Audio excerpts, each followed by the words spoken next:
Anyway, welcome to this Facebook live transmission for a Tuesday. And what I'm going to talk about today is, as the title says, how to solve any problem, get mental clarity, and what else did I say? Oh yeah, declutter the mind. Amita, Lewis, thank you for joining me very, very much. So I know this is quite a lively title with a big promise, but why promise anything less? So basically what I've been working on over the past couple of weeks is a sort of private program that I'm running in the background that's going to be a group program next year, which is to help people declutter their schedule and reprioritize things that are being sort of left to go astray. Especially when we're running our own business, it's really easy to mix our priorities up and not really understand what it is that we have to do day in and day out. So what I'd learned from doing this program is actually quite interesting, but it kind of reminded me of what I already knew, and you guys already know this too. And it's about the power of being able to bring ourselves into a space where we can really think properly and clearly, instead of being torn apart and doing multiple things and procrastinating and multitasking and all this kind of stuff. And what I found is that when people really struggle with their schedule, the thing that they struggle with the most is carving out time to really plan what it is that they want to do in their working day, in their working week, God forbid the whole year. They never really carve that time out because they're too busy doing other stuff to really take the time to think about what's important. So any of you guys watching now, give me a 1 in the comments if this has happened to you, where you just feel so busy that you just don't have the time to really think about how you want to use your time. And you know, listen, hands up here, this is something that is an ongoing process for me. Basically, when we don't carve time out for ourselves, we limit ourselves to a life of reactivity. We're just basically going from one thing to the next.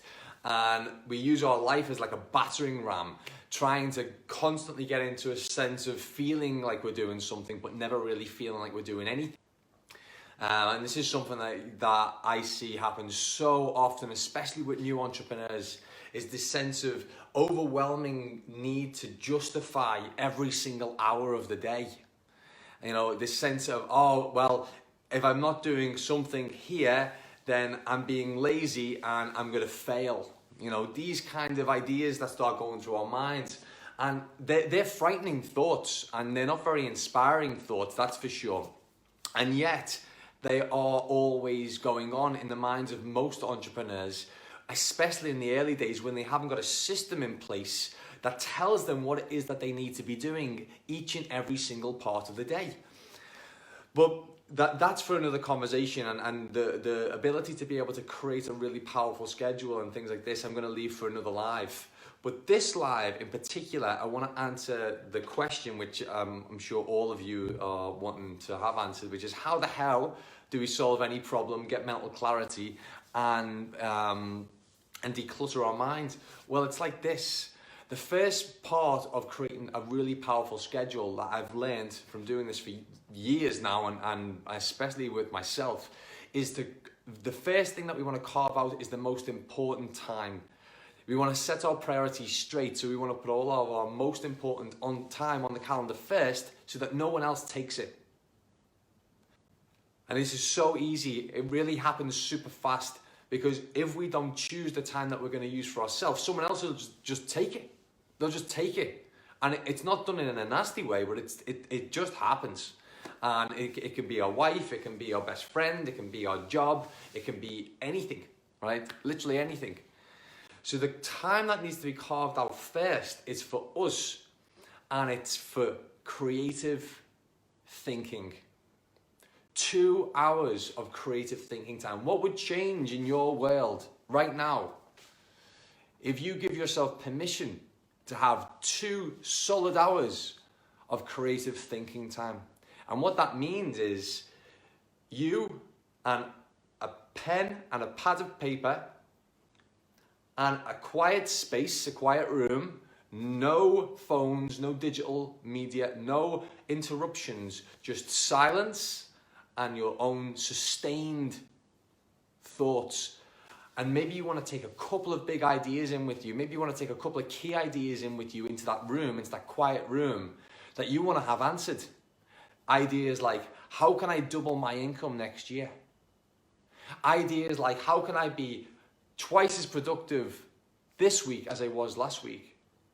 Ideas like, how can I make my relationship even better with my girlfriend or my boyfriend? How can I serve my clients even more powerfully so they start telling other people about me and my services and I get more referrals? These kinds of questions can be answered, and we can solve any problem we have if we choose to carve out that time for sustained thinking. Voltaire said, nothing can sustain the assault of sustained thinking. And this is what he was getting at, guys. This is what he means, is that if we choose to use our mind and our thoughts powerfully, we can assault the problem with sustained thought and come up with creative solutions. Because most of the time we use our thoughts to frighten ourselves, to scare ourselves, to worry ourselves into busy work all day long. And so the power of carving out 2 hours is the power of being able to choose how we think inside of that time, and to choose to prioritize ourselves and solutions instead of worries and problems. And it seems so simple, but yet every single time I do it, the amount of ideas that come up are like, they kind of surprise me that I even had these ideas in the first place. And I think this is one of the key attributes of being able to do this, is that you kind of get an opportunity to surprise yourself with how much you actually know. Most of us are constantly craving someone to tell us what to do. We go on Google trying to solve our problems. We want other people to tell us what to do. We're constantly asking for help. And the truth is that the help is there, but it's closer than we think. And when we get an opportunity to carve out time to do this, we remind ourselves that we always knew the answer in the first place. And that's the power of coaching, really, for me. If I work with someone or if I get coached myself, the most powerful coaching I've ever received is the coaching that allows me to know that I already know the answer. And so this is an opportunity to coach yourself in silence around any problem that you have, and just absolutely go to town on that thing with nothing but sustained thoughts around what could be the solution to this problem. Let's list the ways. And once you come out of that space, you've just got endless possibilities to activate. And then you can use all of those lists of ideas that you've just generated and place those things into your calendar for the next week. And presto, you've already got some motion towards what it is that you want to do as a solution to your problem. So it's kind of quick, easy solution and straight into action. So if this has been helpful, guys, and you want to know a little bit more about this, let me know. Hit me up in the comments below. I'm not seeing any comments pop up just yet, but I might not be able to see them properly on the screen because this happens from time to time.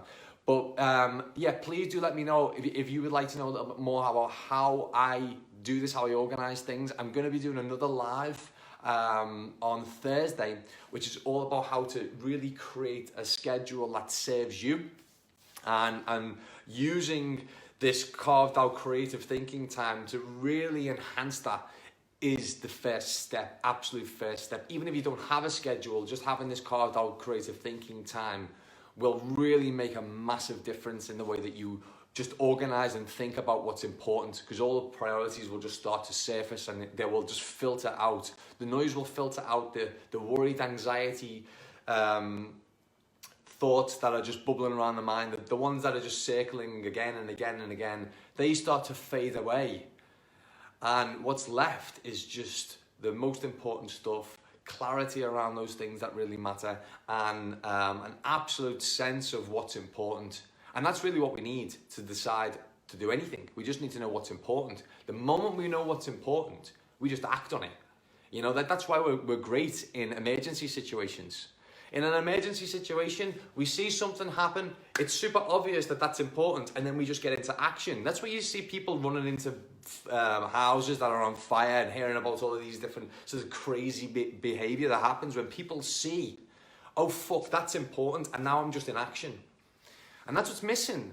You know, we don't really have procrastination issues. We have this lack of priority issue where we don't know what's important because we don't slow down enough and carve out enough time to really understand what is important, because our brains are full of so much worry and concern that we can't hear anything but the the loud crashing noise of our own anxious, worried mind. And so that, for me, is the solution to both problems. We get to calm down, we get to prioritize, we get to get clarity on our actions, and then we get to actually implement those things as a go-to next step, so we're not just stuck in stasis. Okay, I hope this has been helpful. Any questions, as I said, please pop them in the comments below. Always happy to answer any questions, and I will see you for another live transmission. Ciao for now.